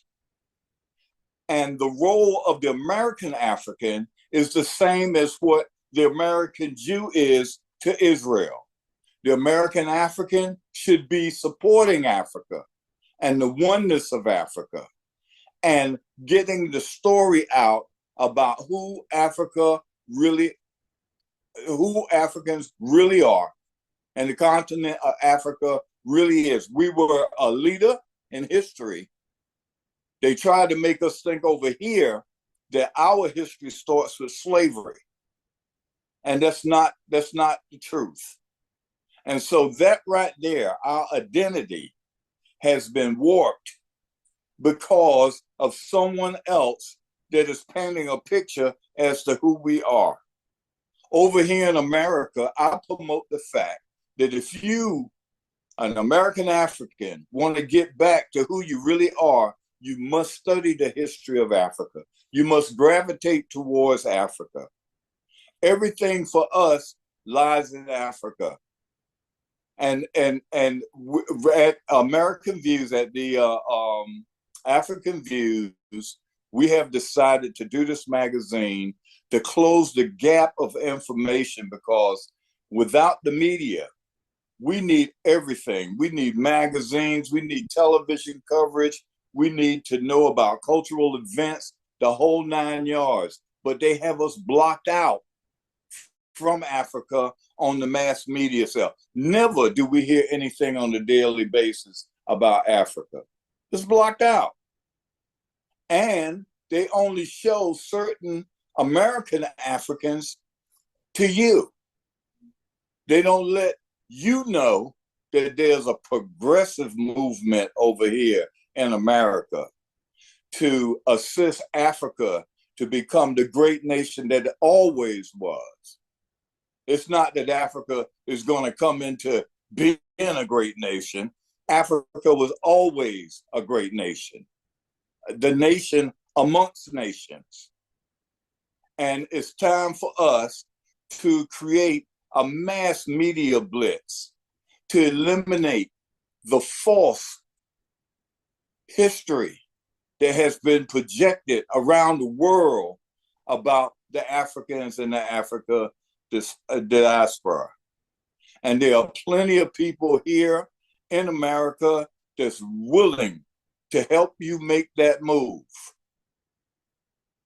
It is important to the youth of the diaspora that we establish this media content to tell our truths, to tell our beliefs, to let people know about African spirituality. And as far as mental health is concerned, the only way that American Africans will develop good mental health, as far as I'm concerned, is to gravitate towards Africa. So I thank you very much for the opportunity to assist you in becoming who you are and showing the world that Africa is not just becoming great, Africa was always great. Thank you very much. Thank you very much, Dr. Bonko. We are gradually coming to the end of today's event. The last speaker for today is Dr. Rosemary Obeng-Hinneh. She's a colleague lecturer at UniMAC IJ, and she's going to give us the academic insights into this partnership. Dr. Hinneh, if you are here, the floor is yours. Thank you very much, Dr. Ahmoah, and good afternoon to everybody, distinguished ladies and gentlemen. Much of what I wanted to touch on have already been spoken about in the conversations between Professor Ntewusu and Dr. Tando. And I just want to quickly add that development thrives on knowledge. And it's in that sense that academia is important, because we as academics produce scientific knowledge about our social and physical worlds. And these are crucial if we want to develop, or in every development effort. But then for a very long time, there have been conversations about how the academy is colonized in terms of African academics trying to box themselves into Western literature, Western theorizations, Western conceptualizations of social issues, and the need for us to decolonize our methodologies and our conceptualizations about our societies.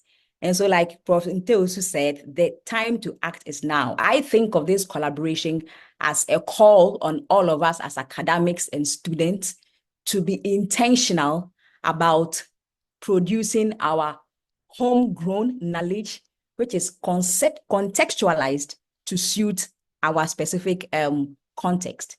We have brilliant students, brilliant academics, but sometimes there's a tendency to think about Western knowledge as the best and as the standard.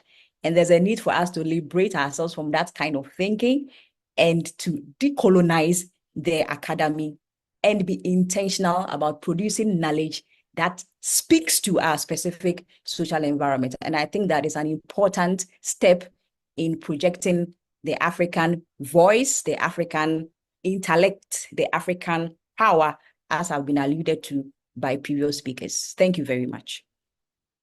Thank you very much, Dr. Hinneh. Yes, and what you said is very important because as Africans, if we always want to rely on the Western theories, sometimes we get stranded on the way. Imagine you want to investigate something that is peculiar to just a Ghanaian community, color, for instance. Which of the theories would you want to use? You would have to draw on a theory being propounded by an African because this person would understand the different types of colors that are identified in the African community. Thank you very much. So we will take the vote of thanks. I give the last remarks and we are done for the day. Yasmin, if you are here, the floor is yours. Okay, good afternoon, everyone, and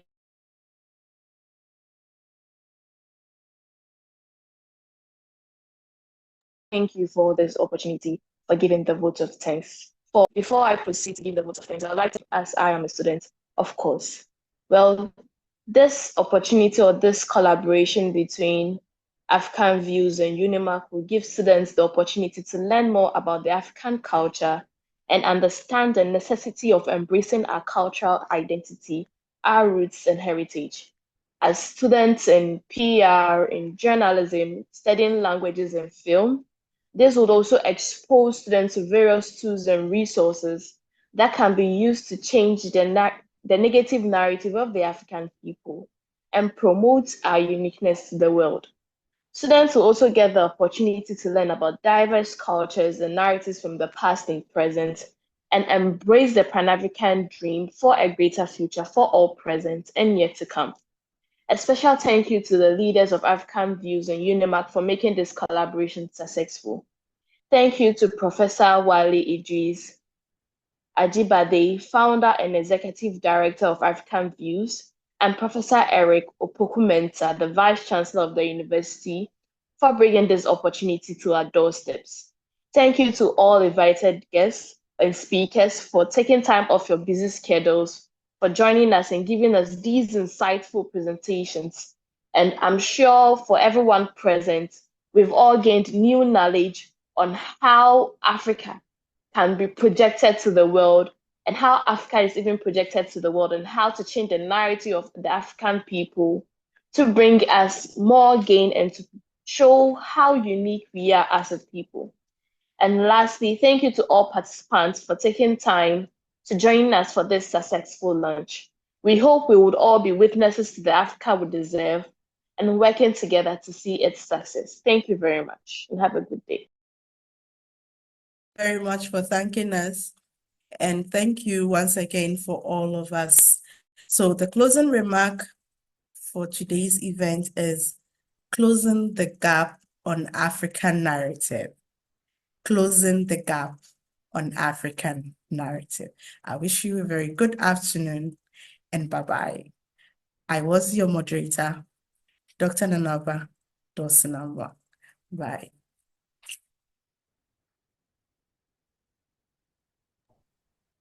Yeah, okay, bye, Nana. Thanks so much. Thanks very much. Congratulations. Congratulations. Thanks Groundbreaking. Bye. Bye. Thanks Thank very you so much. much. Thank you. Congratulations. Thank you. Great. Thank All the you. best. Thank you, everybody. Thank you.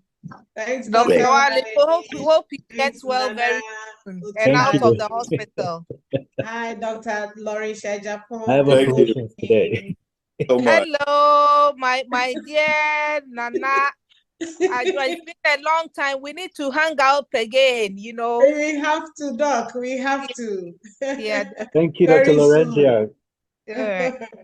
Bye bye. Thank you so much. Okay, bye, bye. Thank you. Bye, Thank you so everybody. And much. thanks for our friend from Unizulu. Thanks so much for joining us too. Yes, yes. Wonderful The work. Zulu Wonderful. University guys. Thank Yeah, you. so our colleagues from Uni University. Bye-bye from Ghana. Greetings from Ghana. Bye-bye. Greetings from Ghana. Dr. Brobe, your students are also here. Your students from University of Ghana. Students are, okay, students around. Thanks so much for joining us. I think that the vote of thanks has covered everybody, including Dr. Wale, who is not even well and speaking from the hospital environment. I pray that God grants you the speedy recovery. So I'm grateful to everybody, including Mr. Obeng-Hinneh, brain behind this, and then also Dr. Rosemary. I appreciate your effort. God bless us all. African youth is the future. We can heal Africa. Together we can, we will make a difference. Love will conquer. Love will conquer all. And peace, no matter how long or whatever challenge may come, African views will prevail against all odds. Watch us, we will heal Africa.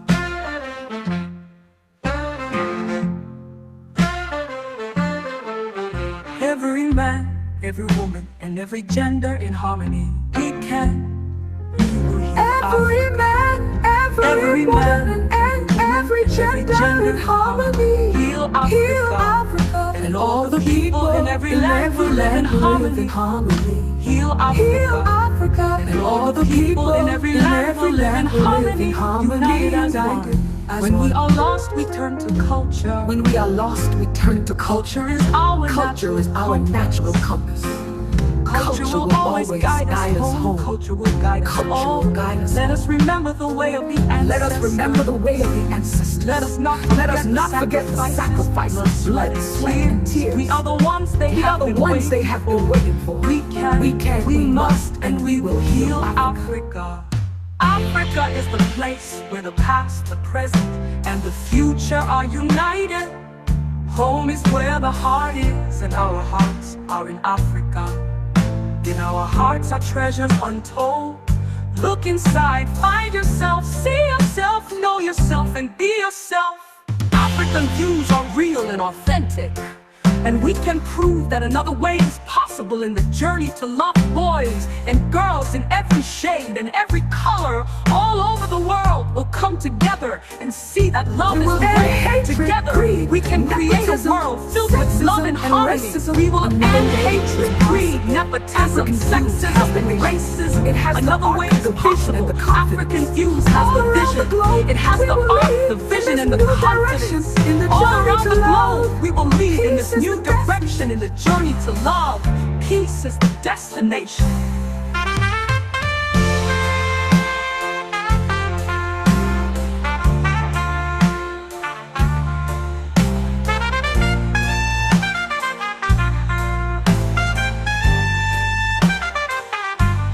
African views is the way forward. Join us, organize us. Come with us to a place where dreams come true. Come one, come all. There is room for you and me in the circle of trust. The world is a big, bountiful, and beautiful place. Take an African view and see it. Together we have collective African views of global intelligence. Let's make the ancestors proud. Let's end all war where love is real and peace is possible. Let's heal Africa. It's too great for small dreams. Let love prevail and let peace be possible. Let's choose peace over war and hatred. Let's make Africa beautiful. Only love can make the Africa we everyone possible. Love is possible. Come with us to where love is real and peace is possible.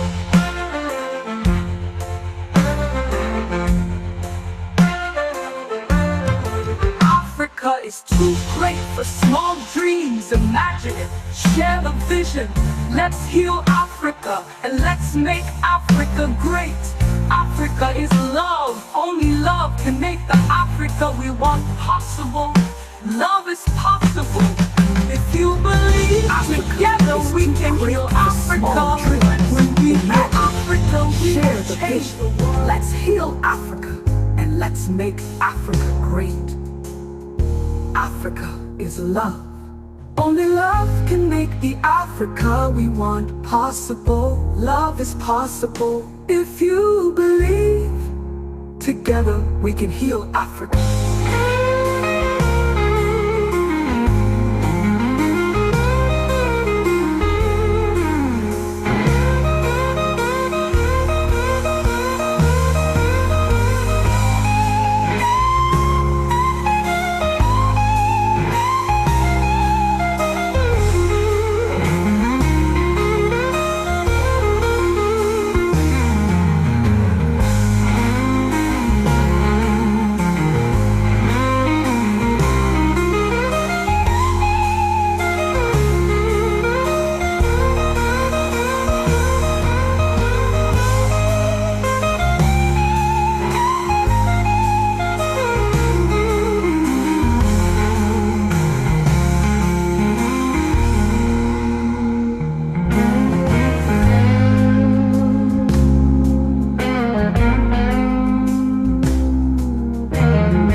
For small dreams, imagine it, share the vision. Let's heal Africa and let's make Africa great. Africa is love, only love can make the Africa we want possible. Love is possible if you believe. Together we can heal Africa.